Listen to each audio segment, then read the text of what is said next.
You ask Tiger to solve. This deals with linear equations with one unknown. The final result is m equals -11. Let's solve it step by step.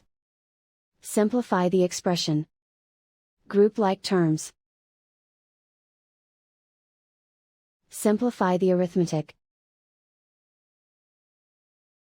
Combine like terms. Group all constants on the right side of the equation. Add 11 to both sides. Simplify the arithmetic.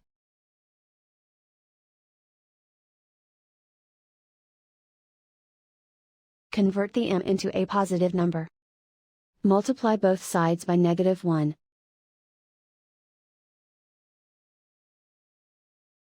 Remove the ones. Simplify the arithmetic. And so the final result is m equals -11.